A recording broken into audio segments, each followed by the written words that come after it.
स्वागत है आपका बी न्यूज नेशन में। मैं हूं आबिद हुसैन शेख। मुझे बात करने के लिए अनुमति की जरूरत नहीं, बसनगौड़ा पाटिल। येडियुरप्पा के सीएम बनने की प्रक्रिया शुरू हो चुकी है। सिद्धरामैया मांस खाकर धर्मस्थल गए, इसलिए अधिकार से वंचित रहे। आज बीजापुर में प्रेस मीट से बात करते हुए कहा कि हिंदू कार्यकर्ताओं का जब खून होता है तो तब कोई दिन नहीं मनाया जाता। सभी विरोध पक्ष 50 साल से देश को लूट रहे हैं। मोदी के अधिकार में आने के बाद देश के भ्रष्टाचार में कमी आई है। एमबी पाटिल पर पलटवार करते हुए कहा कि क्या बात करने के लिए मुझे किसी के अनुमति लेनी होगी।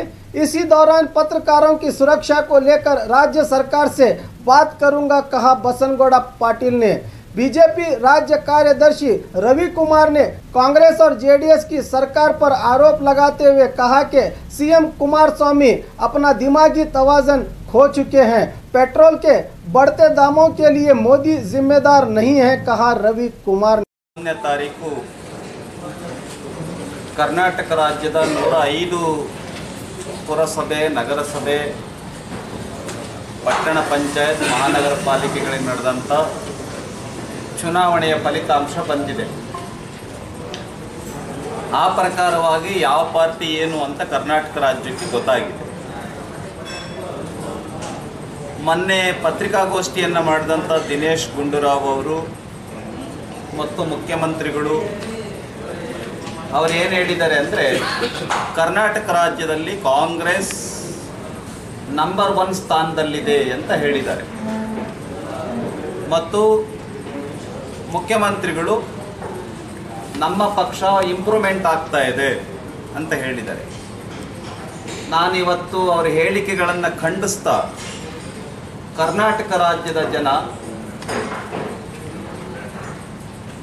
ಭಾರತೀಯ ಜನತಾ ಪಾರ್ಟಿಯ ಪರವಾಗಿ ಮತ ನೀಡಿದ್ದಾರೆ ಮತ್ತು ಬಿಜೆಪಿಗೆ ಹೆಚ್ಚು ಮತಗಳನ್ನು ನೀಡಿದ್ದಾರೆ, ಹೆಚ್ಚು ಸ್ಥಾನಗಳನ್ನು ನೀಡಿದ್ದಾರೆ, ಹೆಚ್ಚು ವಾರ್ಡ್ಗಳಲ್ಲಿ ಗೆಲ್ಲಿಸಿದ್ದಾರೆ.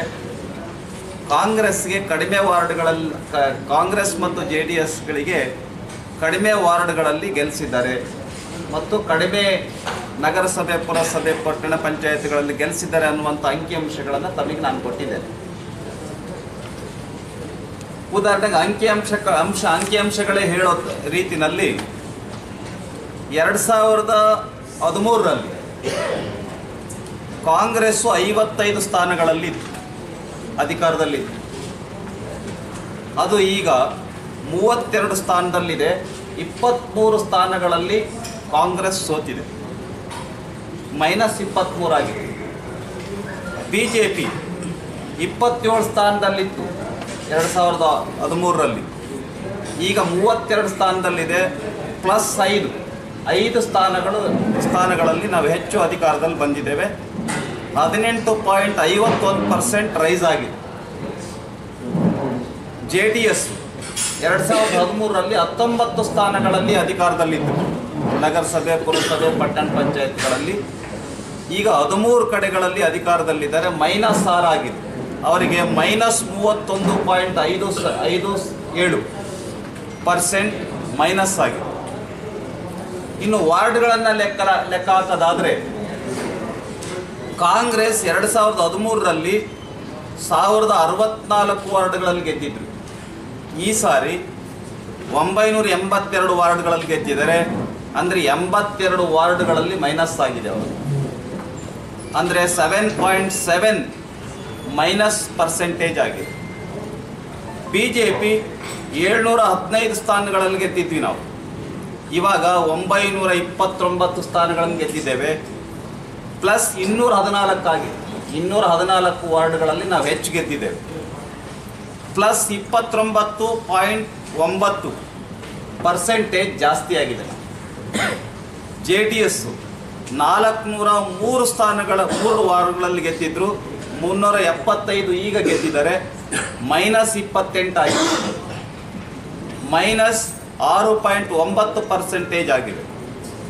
ಇತರೆ ಅವರು 225 ವಾರ್ಡ್ಗಳಲ್ಲಿ ಗೆದ್ದಿದ್ರು, ಈಗ 376 ವಾರ್ಡ್ಗಳಲ್ಲಿ ಇದ್ದಾರೆ, +151 ಆಗಿದೆ, 67%, +67% ಜಾಸ್ತಿ ಆಗಿದೆ. ಕರ್ನಾಟಕ ರಾಜ್ಯದ ಜನಾಭಿಪ್ರಾಯಕ್ಕೆ ಮೋಸ ಮಾಡಬೇಡಿ.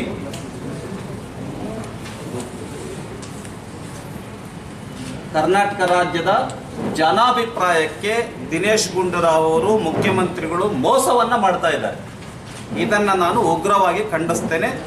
ಈ ರೀತಿ ಮೋಸವನ್ನು ಮಾಡ್ತಕ್ಕಂಥದ್ದು, ಅಂಕಿಅಂಶಗಳನ್ನು ತಿರುಚತಕ್ಕಂಥದ್ದು, ಜನಾಭಿಪ್ರಾಯವನ್ನು ತಿರುಚತಕ್ಕಂಥ ಕೆಲಸವನ್ನು ದಿನೇಶ್ ಗುಂಡೂರಾವ್ ಅವರು ಮತ್ತು ಕುಮಾರಸ್ವಾಮಿ ಅವರು ಮಾಡಬಾರ್ದು ಅನ್ನುವಂಥ ಮಾತನ್ನು ಈ ಸಂದರ್ಭದಲ್ಲಿ ನಾನು ಹೇಳೋದಕ್ಕೆ ಬಯಸ್ತೇನೆ.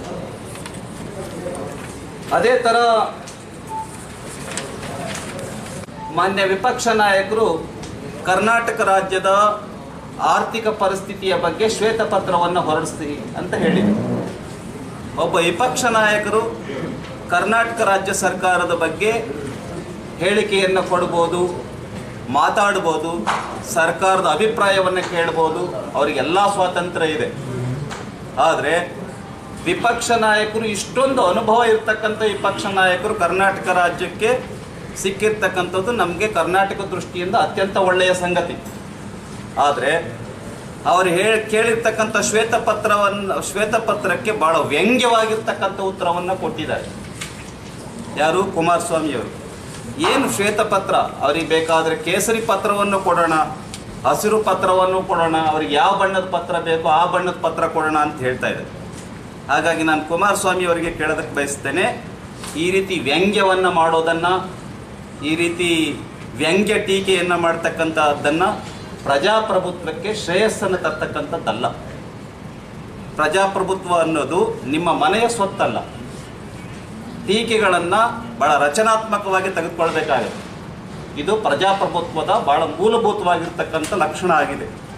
ಹಾಗಾಗಿ ಕುಮಾರಸ್ವಾಮಿಯವರು ಪ್ರಜಾಸತ್ತಾತ್ಮಕ ವ್ಯವಸ್ಥೆಯನ್ನು, ಗಣತಂತ್ರ ವ್ಯವಸ್ಥೆಯನ್ನು, ಫೆಡರಲ್ ಸಿಸ್ಟಮನ್ನು ಸರಿಯಾಗಿ ಅರ್ಥ ಮಾಡ್ಕೊಳ್ಬೇಕು ಅನ್ನೋದನ್ನು ಕುಮಾರಸ್ವಾಮಿಯವರಿಗೆ ನಾನು ಹೇಳೋದಕ್ಕೆ ಬಯಸ್ತೇನೆ. ಕೇಸರಿ ಪತ್ರವನ್ನು ಕೇಳಿಲ್ಲ, ಹಸಿರು ಪತ್ರವನ್ನು ಕೇಳಿಲ್ಲ. ಕರ್ನಾಟಕ ರಾಜ್ಯದ ಮುಖ್ಯಮಂತ್ರಿಗಳು ನೀವು 13 ಜಿಲ್ಲೆಗೆ ಭೇಟಿ ಕೊಟ್ಟಿಲ್ಲ, ಕೊಡಗುಗೆ ಸರಿಯಾಗಿ ಸ್ಪಂದಿಸಲಿಲ್ಲ, ಬರಗಾಲದ ಜಿಲ್ಲೆಗಳಿಗೆ ಸರಿಯಾಗಿ ಸ್ಪಂದಿಸಲಿಲ್ಲ, ಸ್ಯಾಲ್ರಿ ಕೊಡ್ತಾ ಇಲ್ಲ, ಶಿಕ್ಷಕರಿಗೆ, ನಾನ್ ಟೀಚಿಂಗ್ ಸ್ಟಾಫ್ಗೆ, ಬೇರೆಯವರಿಗೆ ಸ್ಯಾಲ್ರಿ ಕೊಡ್ತಾ ಇಲ್ಲ. ಹಾಗಾಗಿ ಶ್ವೇತಪತ್ರವನ್ನು ಹೊರಡಿಸಿ ಅಂತ ಕೇಳೋದ್ರ ಬಗ್ಗೆ ವಿಪಕ್ಷ ನಾಯಕರದ್ದು ಏನು ತಪ್ಪಿದೆ? ಈ ರೀತಿ ವ್ಯಂಗ್ಯವನ್ನು ಮಾಡೋದು, ಈ ರೀತಿ ವಿಡಂಬನೆಯನ್ನು ಮಾಡೋದು ಗಣತಂತ್ರ ವ್ಯವಸ್ಥೆಯಲ್ಲಿ, ಪ್ರಜಾಸತ್ತಾತ್ಮಕ ವ್ಯವಸ್ಥೆಯಲ್ಲಿ ಸರಿಯಾದ ನಿರ್ಧಾರ ಅಲ್ಲ ತಮ್ಮದು. ಇದನ್ನು ನಾನು ಉಗ್ರವಾಗಿ ಖಂಡಿಸ್ತೇನೆ ಅನ್ನುವಂಥ ಮಾತನ್ನು ಈ ಸಂದರ್ಭದಲ್ಲಿ ನಾನು ಹೇಳೋದಕ್ಕೆ ಬಯಸ್ತೇನೆ. ಇವತ್ತು MLC ಚುನಾವಣೆ ನಾಳೆ ನಡೆಯೋದಿದೆ. ಇನ್ನೂ ಅನೇಕ ಸಂಗತಿಗಳ ಬಗ್ಗೆ ನಮ್ಮ ಮಾಜಿ ಕೇಂದ್ರ ಸಚಿವರು, ಭಾಳ ನಮ್ಮ ಸೀನಿಯರ್ ಲೀಡರ್, ಜನಪ್ರಿಯ ಶಾಸಕರು ಆಗಿರ್ತಕ್ಕಂಥ ಯತ್ನಾಳ್ರವರು ಮಾತಾಡ್ತಾರೆ. ಮಂತ್ರಿ ಆಗಿದ್ರು, ಈಗೂ ಸಮ್ಮಿಶ್ರ ಸರ್ಕಾರದಲ್ಲಿದ್ರಿ, ಈಗಲೂ ಅಧಿಕಾರಿ ಇದ್ರಿ, ಎಷ್ಟು ಮೈನಸ್ ಮಾಡ್ಕೊಂಡಿದ್ದೀರಾ? ನಾವೆಷ್ಟು ಮೈನಸ್ ಮಾಡ್ಕೊಂಡಿದ್ದೀವಿ? ನಾನು ಕೇಳ್ತಿರೋದು ಅವ್ರು ನಂಬರ್ 1 ಸ್ಥಾನದಲ್ಲಿದ್ದಾರೆ ಅಷ್ಟೇ. ನಂಬರ್ 1 ಸ್ಥಾನದಲ್ಲಿ ಈ ಅಂಕಿಅಂಶಗಳು ಸಿಗುತ್ತೆ. ನೀವು 5 ವರ್ಷ ಅಧಿಕಾರದಲ್ಲಿದ್ರಿ, ಈಗ ಮತ್ತೆ ಅಧಿಕಾರದಲ್ಲಿದ್ದೀರಿ, ಇದನ್ನ ತೆಗೆದುಕೊಳ್ಬೇಕಲ್ಲ. ಹಾಗಾಗಿ ನಿಮ್ದೇನು ಭಾಳ ಹೂಮಾಲೆ ಹಾಕ್ಕೊಳ್ತಕ್ಕಂಥ ವಿಜಯವೇನು ನೀವು ಸಂಪಾದನೆ ಮಾಡಿಲ್ಲ. ಆಯಿತು, ನೀವು MP ಎಷ್ಟು ಗೆದ್ರಿ? ಅಧಿಕಾರದಲ್ಲಿದ್ರಿ. ಹೋಗ್ಲಿ, MLAಗಳು ಎಷ್ಟು ಗೆದ್ರಿ? ಅಧಿಕಾರದಲ್ಲಿದ್ರಿ. ಎಲ್ಲಿ ನಂಬರ್ 1 ಸ್ಥಾನದಲ್ಲಿದ್ದೀರಿ? ಬನ್ನಿ, ಈಗಲೂ ನಾನು ಚಾಲೆಂಜ್, ಓಟ್ಗಳನ್ನು ತೆಗೆದುಕೊಂಡಿರೋ ನೀವು ಜಾಸ್ತಿ ತೆಗೆದುಕೊಂಡಿದ್ರು, ನಾವೆಷ್ಟು ಜಾಸ್ತಿ ತೆಗೆದುಕೊಂಡಿದ್ರು? 2013ರಲ್ಲಿ ನರೇಂದ್ರ ಮೋದಿ ಅವರು ಅಧಿಕಾರಕ್ಕೆ ಬಂದ ಮೇಲೆ ಸಂಪೂರ್ಣವಾಗಿ ಏನು ನೀವು ಹೇಳಿದ್ರಲ್ಲ, $10 ಇತ್ತು, ಅವಾಗ ಯಾಕೆ ನೀವು ಕಡಿಮೆ ಮಾಡಲಿಲ್ಲ ಅಂದ್ರೆ, ಹಿಂದಿಂದ ಎಲ್ಲ ರಾಡಿ ತೆಗೆದ್ರು ನಮ್ಮವರು. ಹಿಂದೇನು ಇವ್ರು ಮಾಡಿಟ್ಟಿದ್ರು UPA 10 ವರ್ಷ ಲೂಟಿ ಮಾಡಿ ಅದನ್ನೆಲ್ಲ ಸಾಲ ಮುಟ್ಟಿಸಿ ದೇಶವನ್ನು ಇವತ್ತು ಡೈರೆಕ್ಟ್ ಪೈಪ್ಲೈನ್ ಮಾಡುವಂಥ ಇರಾನ್ ಇವತ್ತು ಭಾರತಕ್ಕೆ ಡೈರೆಕ್ಟ್ ಪೈಪ್ಲೈನ್ ಮಾಡಲಿಕ್ಕೆ ಒಪ್ಕೊಂಡಿದ್ದೆ. ಅದಕ್ಕಂದ್ರೆ ಹಿಂದಿಂದ ಎಲ್ಲ ನಾವು ಚುಕ್ತಾ ಮಾಡಿ ಅಂತೇಳಿ. ಇಲ್ಲಾಂದ್ರೆ ಇನ್ನೂ ನಮ್ದು ನಾವು ಬರೀ ಏರ್ಸೋದು ಈಗ ಕೇಂದ್ರ ಸರ್ಕಾರ ಕೈಗಿಲ್ಲ, ಆಯಾ ಕಂಪ್ನಿಗಳ ಕೈಗದ.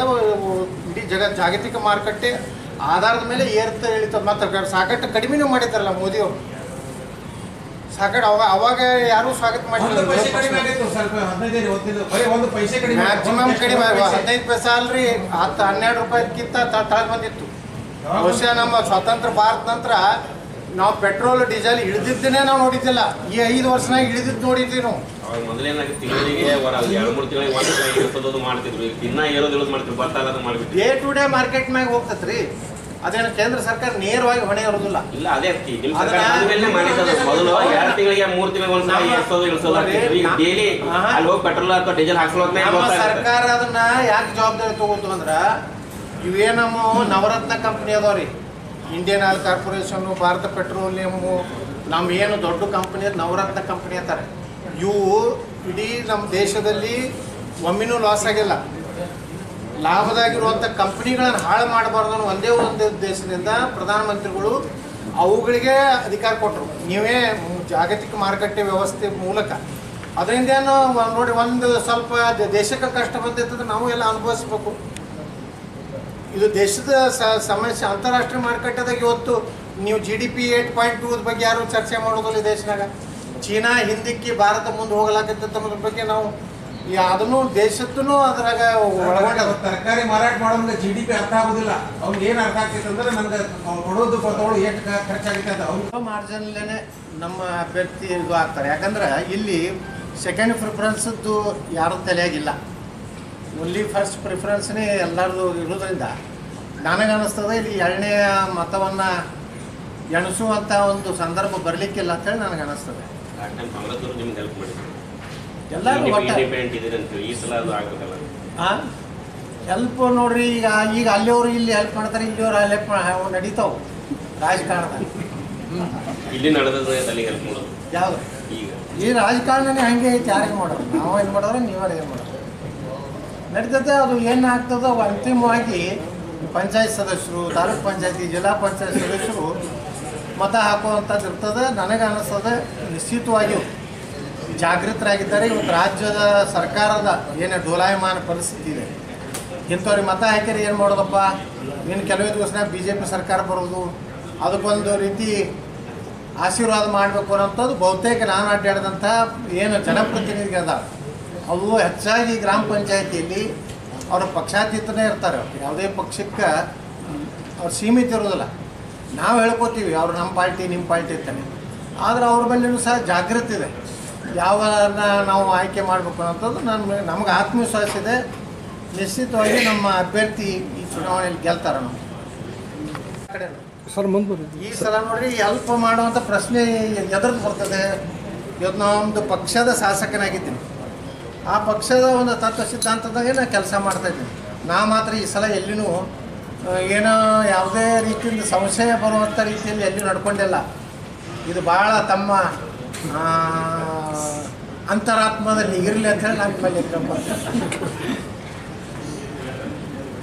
ಇಲ್ಲ, ವಾಸ್ತವಿಕತೆ ಜನರ ಮುಂದೆ ಇಡುವಂಥ ಪ್ರಯತ್ನ ಮಾಡಿರಿ. ಇವತ್ತು ದೇಶ ಯಾರ ಕೈ ಕೊಡಬೇಕು ಅನ್ನೋದು ದೊಡ್ಡ ಒಂದು ಇವತ್ತು ನೀವು ನೋಡ್ಲಾಕತ್ತೀರಿ. ಮಾನಸ ಏನು ಇದಕ್ಕೆ ಹೋಗಿ ಮಾಂಸಾಹಾರಿ ತಿಂದರು ಅಂತದ್ದು ಯಾವ ರೀತಿ ಇವ್ರು ದೇವ್ರು ನಡ್ಕೊ ಅಂದರೆ ಹಿಂದೂ ದೇವರುಗಳ ಬಗ್ಗೆ ಇವತ್ತು ನೋಡಿ ಧರ್ಮಸ್ಥಳದ ಏನು ನಮ್ಮ ಮಂಜುನಾಥೇಶ್ವರ ಅಲ್ಲಿ ಸಿದ್ದರಾಮಯ್ಯನವರು ಮಾಂಸಾಹಾರ ತಿಂದು ಹೋದರು, ಏನಾದರೂ ಅಧಿಕಾರ ಕಳ್ಕೊಂಡ್ರು.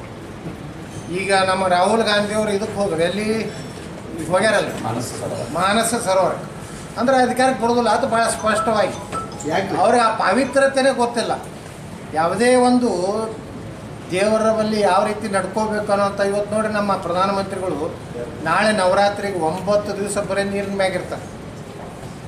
ಇಡೀ ಜಗತ್ತಿನ ಶಿವಾಲಯಗಳನ್ನು ಇವತ್ತು ಆಶೀರ್ವಾದ ಪಡೆದಂಥವ್ರು ನರೇಂದ್ರ ಮೋದಿ. ಮತ್ತು ಇವ್ರು ಮೊದಲೇ ಬಾರಿನೇ ಹೋಗ್ಯಾರ, ಹೋಗೋದಕ್ಕೇ ಹೋಗಿ ಚಿಕನ್ ಸೂಪ್ ತಿಂದ್ರೆ ಹೆಂಗಿರುತ್ತೆ ಚೂರಿ ಅವ್ರ. ಅಲ್ಲ ಈಗ ಸಿದ್ದರಾಮಯ್ಯ ಅಲ್ಲಿ ಕುಳಿ ತಿಂದು ಬಾಯಿಗೆ ಬಂದಂಗೆ ಮಾತಾಡ್ಲಿಕ್ಕೆ ಯಾವಾಗ ಮಾತಾಡಬೇಕು ಯಾವಾಗ ಬಿಡಬೇಕು ಅದು ನನಗೆ ಗೊತ್ತದು. ಸಂಪದವ್ರು ಬಂದಾಗ ಮಾತಾಡ್ತೀನಿ, ಒಮ್ಮೆ ಮೌನ ಇರ್ತೀನಿ. ಅದಕ್ಕೆ ಯಾರು ಪರ್ಮಿಷನ್ ಈ ಜಿಲ್ಲಾದಾಗ ನನಗೆ ಬೇಕಾಗಿಲ್ಲ. ಪರ್ಮಿಷನ್ ತೊಗೋಬೇಕೆ ನಾನು ಇವತ್ತು ಮಾತಾಡೋದೇನು ರೀ, ನೀವು ಪರ್ಮಿಷನ್ ಕೊಡ್ರಿ. ದೊಡ್ಡ ದೊಡ್ಡ ತೆರಿಗೆ ಕಟ್ಟಬೇಕಾಗ್ತದೆ ಅನ್ನೋ ಅವೆಲ್ಲಕ್ಕೂ ಎದುರಿಸಲು ನಾವು ಸಿದ್ಧ ಇದೀವಿ. ತೆರಿಗೆ ಕಟ್ಟಕ್ಕೆ 30 ವರ್ಷ ಇಂಥ ತೆರಿಗೆಗಳನ್ನು ಭಾಳ ಕಟ್ಟಿಲ್ಲ. ಇದೇನು ತೆರಿಗೆ, ಇನ್ನೇನು ತೆರಿಗೆ ಕಟ್ಟೋದು. ನಮಗೆ ತೆರಿಗೆ ಕಟ್ಟಬೇಕಾದ್ರೂ ಎಲ್ಲರಿಗೂ ತೆರಿಗೆ ಕಟ್ಟಬೇಕಾಗ್ತದೆ, ಹಾಗಿರೋದಿಲ್ಲ. ತೆರಿಗೆ ಕಟ್ಟಬೇಕು, ನಮ್ಮ ಗಂಭೀರ ಎಚ್ಚರಿಕೆ ನಮಗೂ ಇರ್ತದೆ. ನಾವು 30 ನಾವೇನು ಗಂಭೀರ ಎಚ್ಚರಿಕೆ ಕೊಡಲು ಅವಶ್ಯ ಇಲ್ಲ. ಯಾಕೆ ಕೊಡ್ಬೇಕು? ಸುಮ್ಮನೆ ಕೆಲಸ ಎಲ್ಲ ಬಗ್ಸಿಲ್ಲ ಅದನ್ನು ಮತ್ತು ಈ ದೇಶದ ಪ್ರಧಾನಮಂತ್ರಿಗಳನ್ನ ಕೊಲೆ ಮಾಡ್ಬೇಕಂತ ಸಂಚು ಹೂಡೋರನ್ನ ಅವ್ರ ಸಾಮಾಜಿಕ ಕಾರ್ಯಕರ್ತರು, ಅವರು ಚಿಂತನಶೀಲರು ಅಂತ ಹೇಳ್ತೀರಿ. ಅದೇ ರಾಹುಲ್ ಗಾಂಧಿ ಇದು ಯಾರು ರಾಜೀವ್ ಗಾಂಧಿ ಅವ್ರನ್ನ ಹೊಡೆದವ್ರನ್ನ ದೇಶದ್ರೋಹಿ ಅಂತ ಹೇಳ್ತಾರೆ. ಅಂದ್ರೆ ಅವ್ರು ಪ್ರಧಾನಮಂತ್ರಿಗಳಿಗೆ ವ್ಯತ್ಯಾಸ ಇದೆ. ಇವತ್ತು ಯಾವಾಗ ಒಂದು ಪಕ್ಷದವರು ವಿರೋಧ ಪಕ್ಷದವರು ಪ್ರಧಾನಮಂತ್ರಿಗಳ ಹತ್ಯೆಗೆ ಸಂಚಿನ ಬಗ್ಗೆ ಒಂದಾದರೂ ಆತಂಕ ವ್ಯಕ್ತಪಡಿಸುವಂಥದ್ದು ಅಂದರೆ ಕನಿಷ್ಠ ಸೌಜನ್ಯ ಸಹಿತ ಹೋಗಿದೆ ವಿರೋಧ ಪಕ್ಷದಲ್ಲಿ. ಈ ದೇಶದ ಪ್ರಧಾನಮಂತ್ರಿಗಳು ಕೆಲವೊಂದು ಪಕ್ಷದವರು ನಿಮ್ಮ ಪ್ರಧಾನಮಂತ್ರಿ ಅದನ್ನು ಸಂಬೋಧನೆ ಮಾಡ್ತಾರೆ. ಈ ರೀತಿ ಅವ್ರಿಗೇನು ಹತಾಶೆ ಆಗ್ಯಾರ. ಎಲ್ಲ ವಿರೋಧ ಪಕ್ಷಗಳು ಯಾಕೆ ಕೂಡ್ಲಾಕತ್ತವಂದ್ರೆ ಕಳೆದ 56-57 ವರ್ಷದಲ್ಲಿ ಈ ದೇಶ ಲೂಟಿ ಮಾಡ್ಯಾರ, ಲಕ್ಷಾಂತರ ಕೋಟಿ ರೂಪಾಯಿ ಹಗರಣ ಮಾಡ್ಯಾರ. ಪ್ರಧಾನಮಂತ್ರಿ ನರೇಂದ್ರ ಮೋದಿಯವರು ಬಂದ ಮೇಲೆ ಒಂದು ಭ್ರಷ್ಟಾಚಾರಗಳು ಈ ದೇಶದಲ್ಲಿ ನಡೆದಿಲ್ಲ, ಯಾವ ಹಗರಣಗಳು ಇಲ್ಲ. ಅದು ಯಾವುದೋ ರಾಫೆಲ್ ಅಂದ್ರೆ ಒಮ್ಮೆ ರಾಹುಲ್ ಗಾಂಧಿಗೆ ಗೊತ್ತಿಲ್ಲ, ಒಮ್ಮೆ 560 ಕೋಟಿ ಎತ್ತಾರ, ಒಮ್ಮೆ 480 ಕೋಟಿ ಎತ್ತಾರ, ಒಮ್ಮೆ 1000 ಕೋಟಿ ಎತ್ತಾರ. ಅಂದ್ರೆ ಇವ್ರಿಗೆ ಏನು ಲೆಕ್ಕಿಲ್ಲ ಪತ್ರ ಸುಮ್ಮನೆ ಏನು ಬಾಯಿಗೆ ಬಂದಿರ್ತಾರೆ. ಎರಡು ದೇಶಗಳ ನಡುವಿನ ಒಪ್ಪಂದ, ಯಾವುದೇ ಒಂದು ಕಂಪ್ನಿ ಟು ಕಂಪ್ನಿ ಒಪ್ಪಂದ ಅಲ್ಲಿರೋದು. ಭಾರತ ಮತ್ತು ಫ್ರಾನ್ಸ್ ಇವತ್ತು ನಮ್ಮ ಸೈನಿಕರಿಗೆ ಅನೇಕ ಹೊಸ ಶಸ್ತ್ರಾಸ್ತ್ರಗಳನ್ನು ಪ್ರಧಾನಮಂತ್ರಿಗಳು ಮೋದಿಯವರು ಇವತ್ತು ನಮ್ಮ ನೋಡ್ರಿ, ನಾವು ಹಿಂದೆ ಚೀನಾದ ವಿರುದ್ಧ ಸೋಲ್ಬೇಕಾದ್ರೆ ಪಂಡಿತ್ ಜವಾಹರ್ಲಾಲ್ ನೆಹರುವರ ಒಂದು ತಪ್ಪು ನೀತಿಯಿಂದ ಇವತ್ತು ನಾವು ಸೋತೀವಿ. ಇದೇ ನಮ್ಮ ಭಾಗದವರೇ ಒಬ್ಬರು ಮೇಜರ್ ಜನರಲ್ ದಳವಿ ಅಂತ ಹೇಳಿ ಅವರೊಂದು ಪುಸ್ತಕ ಬರ್ದಾರೆ. ಅದರಲ್ಲಿ ಹೇಳ್ತಾರೆ ಯಾವ ರೀತಿ ಇವತ್ತು ನಮ್ಮ ಸೈನಿಕರಿಗೆ ಸರಿಯಾದಂಥ ಶಸ್ತ್ರಾಸ್ತ್ರ, ಅವ್ರಿಗೇನು ಬುಲೆಟ್ ಪ್ರೂಫ್ ಇದನ್ನು ಕೊಡಲಾರ್ದಕ್ಕೆ ಆ ಒಂದು ಚಳಿ ತಡ್ಕುವಂತಹ ಒಂದು ಏನು ನಮ್ಮ ಜಾಕೆಟ್ ಕೊಡಲಾರ್ದಕ್ಕೇ ಇವತ್ತು ನಮ್ಮ ಸೈನಿಕರು ನಾವು ಚೀನಾ ಸೋಲ್ಬೇಕಾಯ್ತು. ಇವತ್ತು ನಮ್ಮ ಪ್ರಧಾನಮಂತ್ರಿಗಳು ಮಾಡ್ತಾ ಇರುವಂಥದ್ದು ಇವತ್ತು ಬುಲೆಟ್ ಪ್ರೂಫು ಅವ್ರಿಗೆ ಇದು ಕೊಟ್ಟಂಥದ್ದು ಇರ್ಬೋದು, ಹೊಸ ಏನು ತಂತ್ರಜ್ಞಾನಗಳನ್ನು ನಮ್ಮ ಸೈನಿಕರು ಕೊಡ್ತಾ ಇದ್ದಾರೆ. ಇವತ್ತು ಕಾಶ್ಮೀರದಲ್ಲಿ ಎಷ್ಟು ಗ್ರಾಫ್ ಕಡಿಮೆ ಆಗಿದೆ. ಇವತ್ತು ಭಯೋತ್ಪಾದನೆ ಎಲ್ಲಿ ಬಾಂಬ್ ಸ್ಫೋಟ ಆಗಿ ಅಂದರೆ ದೇಶನಾಗ ಒಂದರೆ ಬಾಂಬ್ ಸ್ಫೋಟ ಆಗ್ಯಾವ 4 ವರ್ಷದಲ್ಲಿ. ಇದು ಒಂದು ಅಚ್ಚೇ ದಿನ, ಒಂದು ಒಳ್ಳೆಯ ದಿನದ ಒಂದು ಎಲ್ಲನೂ ಬರೀ ಪೆಟ್ರೋಲ್ ಡೀಸೆಲ್ ಮ್ಯಾಗನೇ ಅಚ್ಚೇ ದಿನ ಇರೋದಿಲ್ಲ. ದೇಶದ ರಕ್ಷಣೆನೂ ಅದರಲ್ಲಿ ಒಂದು ಕೂಡ್ತದೆ. ದೇಶದಲ್ಲಿ ಬದಲಾವಣೆ ಜಗತ್ತಿನಾಗ ನಮ್ಮ ದೇಶವನ್ನು ಗುರ್ತಿಡಿಲಾಕತ್ತಾರೆ. ಚೀನಾ ಹಿಂದೆ ಹಾಕಿ ಇವತ್ತು ಭಾರತ ಮುಂದೆ ಹೋಗ್ಲಾಕತ್ತದ ಅಂತೇಳಿ ನಾವು ಹೇಳೋದಿಲ್ಲ ರೀ, ವಿದೇಶಿ ಆರ್ಥಿಕ ತಜ್ಞರು ಹೇಳಕತ್ತಾರೆ. ಅದು ಆದರೂ ಸಂತೋಷ ಪಡಬೇಕು. ನಮ್ಮ ಗೌರವಾನ್ವಿತ ಪತ್ರಕರ್ತ ಬಂಧುಗಳು ನಿಮಗೂ ಕಳ್ಕಳಿ ಇಂಥ ಒಂದು ಘಟನೆ ಏನಾಗಿದೆ ಅದರ ಬಗ್ಗೆ ನಾನು ಸಂಬಂಧಿಸಿದಂಥ ಅಧಿಕಾರಿಗಳು ಸೂಕ್ತ ತನಿಖೆ ನಡೆಸಬೇಕು. ಯಾವ ಕಾರಣದಿಂದ ಆಗಿದೆ ಅನ್ನೋದು ಒಂದು ತನಿಖೆ ಮಾಡಿ ಯಾರು ಇದ್ರ ತಪ್ಪಿದಸ್ತದೋ ಅದ್ರ ಮ್ಯಾಗೆ ಕಠಿಣ ಕ್ರಮ ಕೈಗೊಳ್ಳಬೇಕಂತ ನಾನು ಆಗ್ರಹ ಮಾಡ್ತೀನಿ. ಈಗ ಮಹಾರಾಷ್ಟ್ರದ ಒಂದು ಕಾನೂನು ಮಾಡಿ ಬಿ ಜೆ ಪಿ ಸರ್ಕಾರದ 3 ವರ್ಷ ಜೈಲು ಶಿಕ್ಷೆ ಕಾನೂನು ಮಾಡಲಿಕ್ಕೆ ಮೇಲಿನ ಮೇಲೆ ಈ ರಾಜ್ಯದಲ್ಲಿ ಆಗ್ತಾ ಇದೆ. ಏನಾಗ್ಬಿಡ್ತದೆ, ಕೆಲವೊಂದು ಜನರಿಗೆ ತಮ್ಮ ಪರವಾಗಿ ಮಾಧ್ಯಮದಲ್ಲಿ ಬರಲಿಲ್ಲ ಅಂದರೆ ಹತಾಶನೂ ಆಗ್ತಾರೆ ಮತ್ತು ಅವರ ಏನಾದರೂ ಬಂಡವಾಳ ಹೊರಬಿಡ್ತಾರೆ. ಹತಾಶಾಗಿನೂ ಅನೇಕ ಸಂದರ್ಭಗಳು ಇಂಥ ಘಟನೆಗಳು ನಡೀತವೆ. ಅದಕ್ಕೆ ರಾಜ್ಯ ಸರ್ಕಾರನೂ ಸಹಿತ ಇಂಥ ಪತ್ರಕರ್ತರ ಮೇಲೆ ಏನು ಮತ್ತು ದೌರ್ಜನ್ಯ, ದಬ್ಬಾಳಿಕೆ ಮತ್ತು ಹಲ್ಲೆ ಆಗ್ತವೆ, ಅದನ್ನು ನಿಯಂತ್ರಣ ಮಾಡಲಿಕ್ಕೆ ಸರ್ಕಾರ ಒಂದು ಕಠಿಣವಾದಂಥ ಕ್ರಮ ಕೈಗೊಳ್ಳಬೇಕಂತೇಳಿ ನಾನು ರಾಜ್ಯ ಸರ್ಕಾರನೂ ಒತ್ತಾಯ ಮಾಡ್ತೀನಿ. और खबरों के लिए देखते रहिए B News Nation. B News Nation के लेटेस्ट न्यूज़ों को अपने मोबाइल में देखने के लिए यूट्यूब में बी न्यूज नेशन के चैनल के सब्सक्राइब आइकॉन को दबाएं और फिर बेल आइकॉन को दबाने पर आप लेटेस्ट न्यूज़ों को देख सकते हैं।